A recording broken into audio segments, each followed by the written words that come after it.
What is going on, everybody? I wanted to say something before the video starts. On my old YouTube channel, I used to create a podcast called Marvel and DC Fanboy Podcast with my friend Nathan. And since he is not here with me anymore, I decided to just stop doing the podcast, but then there was this one podcast episode where I wanted to collaborate with Chandler and Rachel Wagner talking about toxic fan bases. Now, I'm not necessarily bringing the podcast back, but I did want to re-upload this video. The reason why I am re-uploading this video is because I just really want to upload it. And since this channel is actually about wanting to talk about hot takes or unpopular opinions and wanting to do it where it's fun and appropriate at the exact same time, I felt like this video really does tie into the mission that I want this YouTube channel to be about. Also, I wanted you to be aware that because this video is old, there's gonna be like some discussions that we say in the video probably about the Snyder Cut, and it was before it was even announced that Zack Snyder was actually finishing it and actually making it and having it over onto HBO Max. So if you're watching the video and you're like, what in the world are they talking about? The reason why we say these kinds of things is because it was before the actual release date of the Zack Snyder Cut happened. So without a further delay, here's a video that I have created with Rachel Wagner and Chandler talking about toxic fan bases.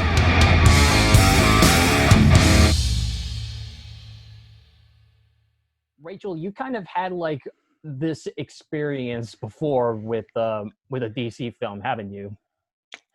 I did. Yeah, it was pretty intense. I thought that I had been blogging and I had been on YouTube and things for almost a decade. I thought that I could handle just about anything.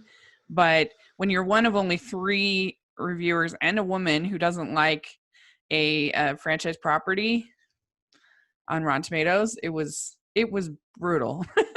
And I was definitely not ready for it. And I don't think anybody could be ready for that experience. And I think if I had known it would be that bad, I would have, I mean, I think my review was fine, but I think I would have made it better.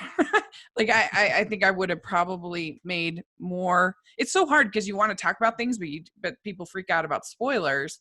And so you can't explain yourself as well as you want necessarily sometimes. And so then people, I don't know. I mean, I think my review was fine, but it's just, I was just not prepared for what happened. It was very intense. And so it was a huge learning experience. That's for sure. Yeah, and the other thing that kind of makes it like a little more ridiculous is that this is about just comic book movies. It's not anything artistic or anything that big or poignant. It's just a movie that's supposed to be about entertainment, and people are just hammering it in, saying like, oh, you're such an idiot, why can't you see that this is so great or fantastic? I'm like, it's not that big of a deal to argue over. I mean, it's supposed to be fun. It was interesting because literally just the week before, I had written a whole piece about how watching Wonder Woman was a spiritual experience for me and how it literally made me closer to God. And that's might be crazy too, but it's literally what happened. And so it's kind of ironic that then the next week I'm this horrible hater. And I just didn't think that Shazam worked tonally. I didn't think that I found it kind of a jarring experience to watch. And it's interesting because a lot of people have come around since and basically said, yeah, that was a problem with the movie. And maybe it didn't affect their overall end grade, but I feel like a lot of people come around to see what I was trying to say. And I mean, I love Zachary Levi. He's amazing, but I don't know. I also didn't feel like he was the same person as the teenage. I felt like there's a disconnect to me between those two characters. It didn't feel like the same person at all. And so I don't know. I felt like it didn't work, in my opinion. But you know, that's okay. Like, I think what the problem is that we have basically turned what sports dealt with for a long time into the world of movies. So where, you know, it's your team, you're personally invested in the success of your team. And, you know, if somebody insults your team, then you're going to feel personally insulted, that whole thing. But now we've turned it into you know, these massive corporations. that I'm team Disney, I'm team, which is crazy. I mean, and I guess you can make the argument that sports teams are massive corporations, but I don't know. I think that mentality is kind of transferred over to movie making, which is weird. When it comes to doing like Marvel and DC films, I mean, I can understand when somebody like it's mainly supposed to be entertainment, and when somebody says like, I'm just not into it that much, and they would be like, oh come on, it's just harmless fun, it's entertaining, it's not that bad. I mean, I can understand that if you think that this movie is just made for entertainment, and when somebody says like, oh, I probably could have been a little better, then like, stop being a little bit of a grump, just have some fun. But when it comes to like criticism and saying like, oh, well, there's just some things that didn't work for me, and you're just willing to say like, oh, I'm just gonna block that out and you're an idiot, you really are that stupid, that's the stuff that I just don't get.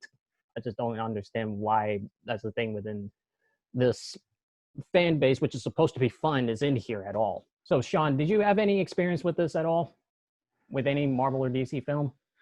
Yeah, I mean, I haven't had anything as dramatic as death threats and having to contact the FBI and stuff like that. I mean, that's kind of that next level of craziness that you're seeing a little bit too much these days.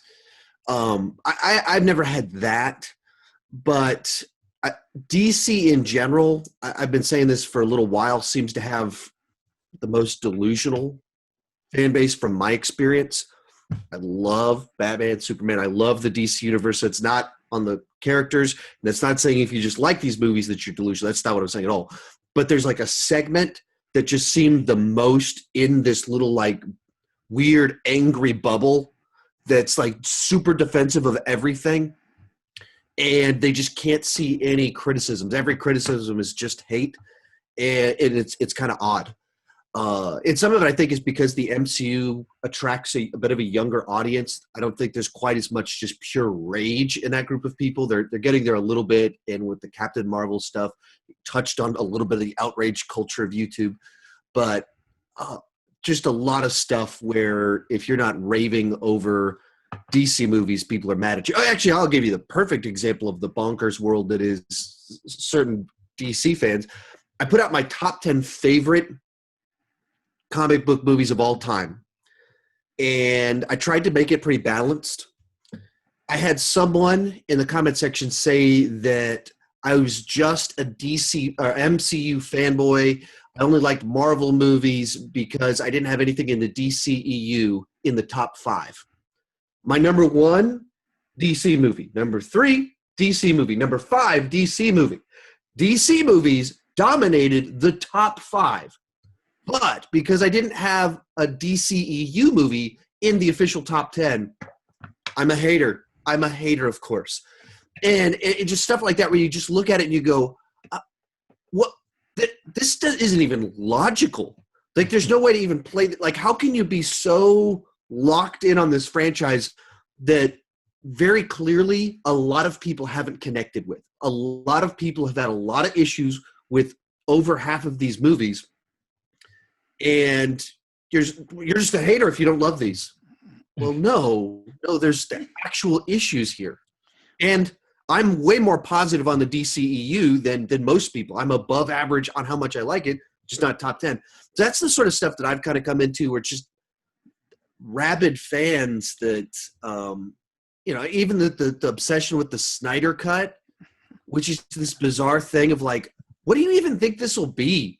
Like the vision was compromised before they hit record. Everybody knows that. It was supposed to be 2 movies, and they're like, no, squish it into 1 movie and make it funnier. Batman v Superman wasn't funny enough. And so then Zack Snyder suddenly had to try and be funny and tell this itty bitty little story. And that's what the Snyder Cut would be if it exists, forgetting all of the other big issues here that I don't know that it does exist. Do you agree, though, that sort of this sports mentality has been kind of transferred over to the world of movies?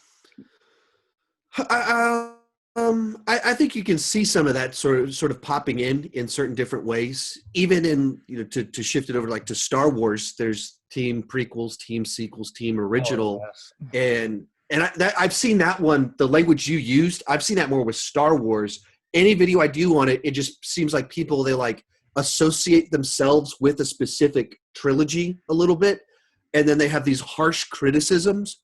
And so I think that could be a good analogy for what we're seeing here, is a bit of that. This is my team. And so like, I'm going to defend them no matter what. And I'm going to go after the other guy no matter what. They don't get any credit and my team can't take any blame. I think that's a good analogy. I wouldn't make it a universal statement, but I think in general, what we're talking about right now are the angry pockets of the internet, in which case, yeah, there's a lot of people playing for their team or rooting for their teams. It just seems like that they won't take in like any kind of criticism, like everything that's in what it is that like if they see a Batman versus Superman movie and they just think that idea, Batman versus Superman, they're saying it's great, it's fantastic. And then they see some visuals or some things in there that are like great, but don't acknowledge any of the other type of flaws that are in that movie. I mean, there are flaws in The Dark Knight. I mean, I love that movie, but I acknowledge the flaws in that film. But I just spent the last 3 days debating with people on Twitter about whether it's a perfect movie or not. And someone asked me, like, would you say that the Dark Knight is a perfect movie? It's like, I wouldn't say that. And they're like, what would you say is wrong? What would be in your mixed or your negative on your review? It's like, I don't think this one scene at the end works particularly well with Two-Face and falling off a building, resolving every storyline left in the movie, setting up a monologue. I don't think that's a particularly good way to do that.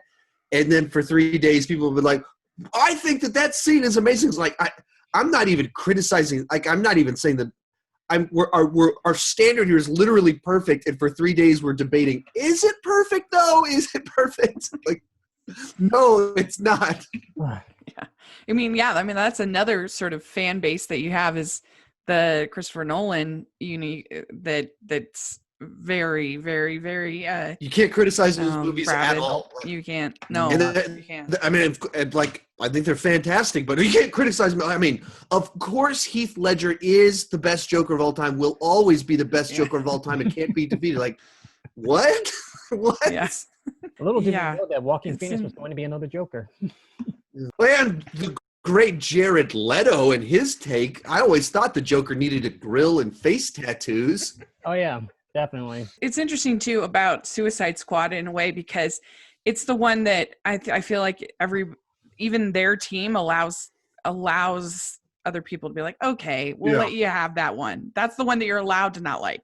Remember when at the very beginning there was a petition to ban Rotten Tomatoes because Suicide Squad had a very low score? And now everybody is saying that it's actually the worst movie in the DC Extended Universe. Yeah. You're well, I guess in Justice League, you're allowed to not like Justice League. You're allowed to not like Suicide Squad. But you have to be for the Snyder Cut. You have to be pro Snyder Cut, though. Right. Oh, Joss Whedon messed it up. It would have been great otherwise. Snyder Cut. Yeah, that's right. It's bizarre to me, I don't know, just that side to it that just can't see anyone else's perspective or even acknowledge the ignorance of the past. Like you said, there was these petitions and things like that. It's like, they're just going after these movies. They went after Batman v Superman. No, they're going after Suicide Squad. And they never like reprocessed, like, wait a minute. I was defending this movie. Like I was just saying, and then they switch a little bit down the road once they process it a little bit. But that's what I try and be, like, have some reasonableness. We all have our strong opinions, our biases, our favorites and things like that. But think through, how are other people seeing this? What's the most probable explanation as to why people don't like this movie? I personally, much bigger fan of Man of Steel than both of you. But I get it. I get why someone would watch this and be like, why is Superman depressed in this movie? Why would you pick this direction for the character that in your movie is about hope? Like you say, this symbol means hope. I'm so sad. Like, why would you do? I get it. I happen to like the movie, but I totally get everything. And so when I see people that just have zero ability or desire to see the other side, and they're just filling in motives and explanations for why people have their opinions, it really is baffling to me. And I don't even know how to have a conversation with a person like that. Because you can't, because there's no reason. No. Yeah. And I started after the experience that I had, and any controversial review that I have, for the most part, I have on my blog now, because I kind of think I'm a better writer than I am a order as far as my reviews, but also because I just think it's such a less toxic. Not that there aren't toxic people on the blogosphere, but it's less so than on YouTube. There's something about YouTube that just I don't know, is especially that way. And also I think the real villains, I think there might even be a side to it of the toxic fans probably to some degree aren't literate enough. They don't read things. They'll watch things. And so the one person watches it and shares it with their friends. They're not going to read a review. And so you're kind of safe for that reason. Sorry to cut in on that one. No, I also think the real supervillains in this conversation are these troll sites that you have on Facebook, there exists them on YouTube that literally rile up their fan base and say, go after this person. We want to get them off Rotten Tomatoes. It happened to me particularly. There's a F Marvel Tards site that decided to go after me. And it was right after that I got the mass shooting death threat that I had to, and that was crazy, saying the next, I had to inform my the people doing the screenings, because they said at the next screening I'm going to come in and with a semi-automatic weapon, and I'm going to shoot everybody in this theater. You made me so mad. And yeah, so that's what I had to turn into the FBI. And it was very, very intense. And it is true that that these people that they rile up, they get very upset, that they almost always come back like, I don't know, minutes later, like, I'm so sorry. Da, da, da, da. And but I just think these people that run these sites, that's their whole way of making money, is to say, go after this person. Their opinion is wrong. They're out for access media, is what you hear. And you're just trying to get access. And I'm like, yeah, right. Yeah. I love that when they always have these conspiracy theories about how movie critics, press junkets, Rotten Tomatoes, how all of those work. And as soon as they write a sentence, clearly they've never talked to anyone that's on a press list, been to a press junket, or is on Rotten Tomatoes, because it's so unbelievably ignorant of how every single thing works. I mean, I had this guy going after me over Terminator Dark Fate, and he's like, the only reason you like this is because you were going to get an interview with the new Terminator. And I'm like, that's not the way it happened. And he literally said, be honest with me. Do you think you would have gotten that interview if you had given the movie a negative review? I was like, why would they have even seen my review? There's if I was going to play that game, I just wouldn't have posted my review for 5 hours. Yeah. I would have held it back for 5 more hours, and then I could have gotten the interview. Like, what are you talking about? Like, they don't care. That's not how this works. They're professionals, and it's not like the mob. An entirely different team handles those kinds of things, the interviews, the publicity, the everything, than the makers of the movie. It's not like the director of Dark Fate is like, can you get Sean Chandler on the line? We really want to have him involved in this. Like, no. Yeah, I mean, it's like so ignorant, and just, you guys are getting paid off by Disney. Like, where is this conspiracy coming from? Where's one piece of evidence of this? How is this the most plausible explanation you have for what's going on? Is that Disney is paying off hundreds of critics and no one has spilled the beans yet? Like, apparently we're so money hungry and fame hungry that we'll take money from Disney and compromise our integrity. All of us across the board, but not one of these people without integrity that just wants money has gone to the LA Times, the New York Times, gone on the internet themselves like, here's the truth. I've got emails. I've got the check stubs. And right here, it says it's from Disney. Like, wouldn't someone of these people without integrity have done this? No, of course not. Yeah. It's just like crazy conspiracy theories that don't even on a basic level understand the mechanism of how Rotten Tomatoes works. Because even inside of like their criticism, sometimes they'll say like, this person gave it this letter grade, but it was rotten. And this person gave it a this letter grade that's different, and it was fresh, or it was the same letter grade, but one is fresh and one is rotten. Like, what? How could this possibly have happened? This is bias from Rotten Tomatoes. Like, well, no, it's just humans. There's no. Yeah, because you're like allowed. People don't understand that you go in and enter yourself. At least you can. Yeah, like I enter all of my own in, and if it's not me doing it, if it's them, they're just trying to interpret my review. They don't have us. They don't hand out like a key that says these numbers are the fresh numbers and these are the fresh letters and these are the stars that are like. They don't do that. It's just they try to interpret your review. Mm-hmm. There's a much more plausible explanation as to why there's like hiccups inside of the system than Disney's paying off critics and Rotten Tomatoes is partially owned by them, and therefore because of that, they're rigging the system to make sure that DC movies all suck except Wonder Woman. Just like you play, or Shazam. Like, yeah, even if we're playing out the narrative that they've got a social agenda, and that's why Wonder Woman is okay. Shazam doesn't fit into whatever your conspiracy. It's a DC movie with the white guy in the lead. All of your theories are out the window about what Rotten Tomatoes is doing. The more plausible explanation, a lot of people liked those movies, and yeah, I don't know. And they can't even be consistent on their side. Like Grace Randolph, she did this whole video about how everybody after Batman v Superman, that everybody was sheep and how there was this conspiracy against DC and ridiculous nonsense. And yet when Suicide Squad comes out, she doesn't like it. All of a sudden, all the critics are right, and there's no more conspiracy, and there's no more. So basically, like, she can't handle the fact that other people dislike something that she likes, and so you have to kind of, and in a certain degree, that there's a little bit of human nature with that it's like you feel a little bit sort of tense and a little bit kind of wanting to defend something that you like, but I grew out of that when I was like 15. You have to grow up. Like you can't, like the world is different and fun and people have different takes. And to me, that's interesting. Yeah. I like that.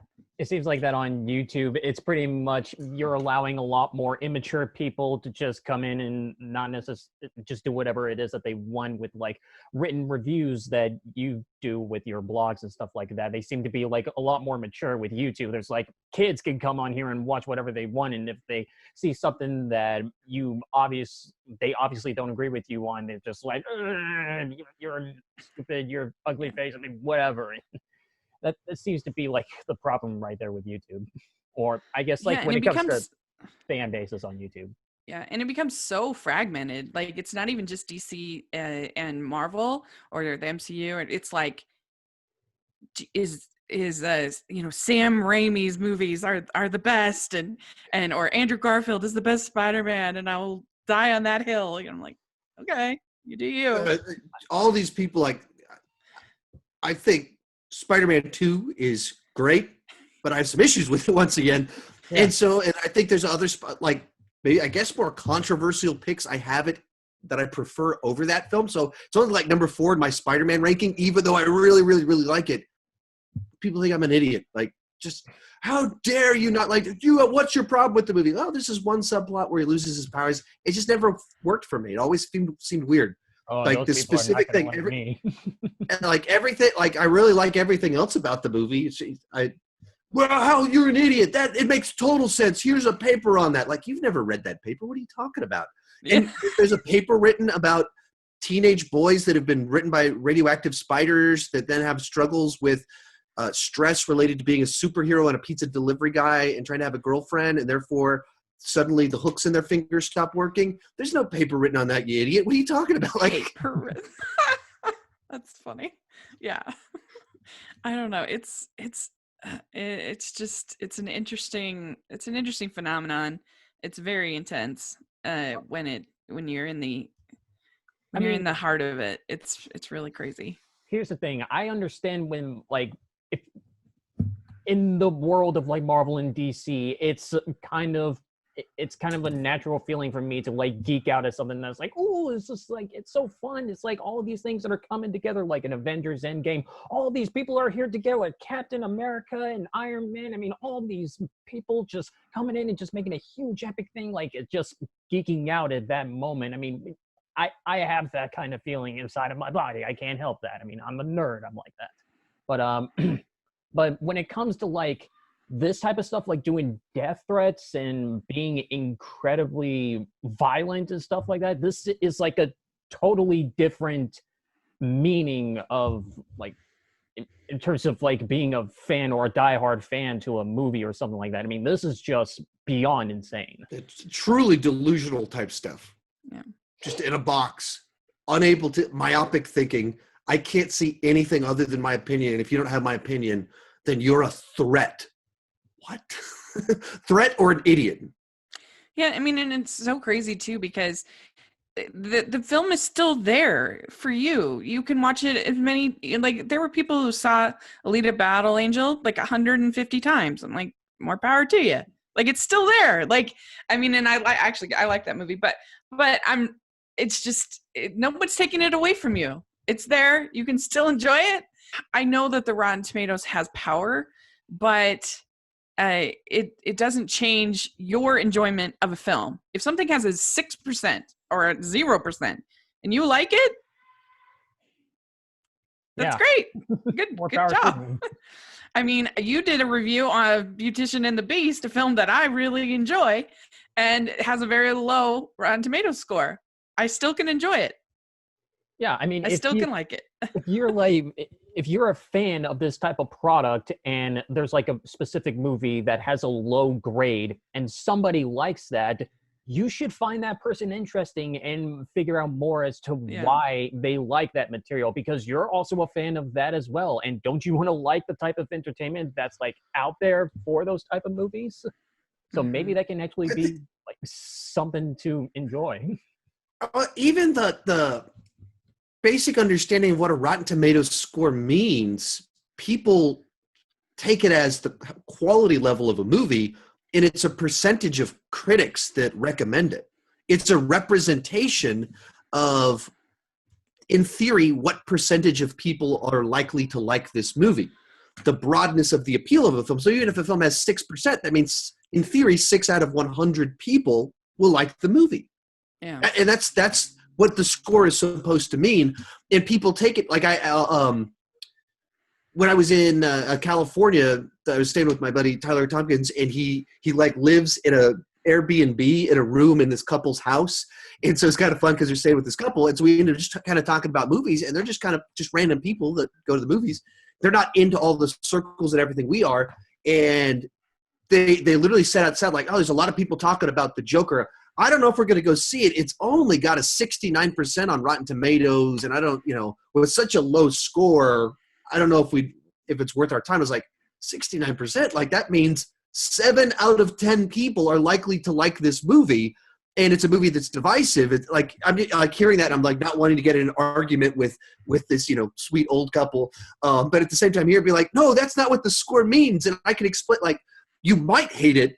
There's a reason that 3 out of 10 people didn't like it, but what you just said is the total wrong way to use Rotten Tomatoes. Please don't do that. There's a lot of that stuff where they just don't know. Yeah. And if you think about it, there's lots of things in life that, I mean, my religion is a small portion of the population, but I still like my religion. There's lots of things that I like. If we found out that your favorite pizza place only 7 out of 10 people would recommend, would you stop going? No, because you like it. Like, right. If you like it and it tastes good to you, then keep going there because you like it. It doesn't matter if I don't know. It's a weird thing to me. Yeah, I even saw like this video about like saying like the percentages on Rotten Tomatoes when it came to the Joker movie, saying that the critics are putting this at like 68%, but the audience score is at like 86%. And that proves that the audience score matters and the critics percentage like just doesn't matter. I'm like, don't you understand what you're talking about here? You're saying that these critics up here do not matter, and it's the audience scores. It's not even the percentage that you're supposed to be focusing on. You're supposed to actually read the reviews and what's going on inside those reviews. Even taking like a 69% critic score versus an 85% audience score, just stop and think about what these two scores mean. One of them is movie critics that are assigned to go see movies no matter what, and audiences that went, oh, that looks interesting, I'm going to go see that. Built into it, the audience score has people that went, I'm not really going to be interested in that. Like a movie, I'm a little bit uncomfortable with the subject matter, especially in the current political climate. I'm just not going to go see that. I don't want to support that. They're factored out of that 85% for the most part, whereas they're intentionally factored into the 69%. Like people don't even stop and think what these scores actually mean and why audience scores aren't super reliable. Like cinema score, I think that one has some uses if you understand what it is. But like the Rotten Tomatoes audience score, people all the time are like, all I care about is the audience score. We know for a fact that people rig those all the time. Those angry mob groups on Facebook, they orchestrate campaigns to attack bomb movies that they don't like. Like everybody knows that. So it's, I don't know, some of the arguments people make about audience score versus critic score, like, no, just stop and think about what each of these actually mean. Let's have real analysis, not emotional analysis. Well, and Rotten Tomatoes has really improved the audience score in the last 6 months to a year. That they used to be that anybody could put in an audience score. You didn't even need to see the film, and now they've changed that to that you have to show a receipt, that you have to prove that you've seen it. Right. So the audience score is better than it used to be, but like IMDb score is worthless. You can put it on.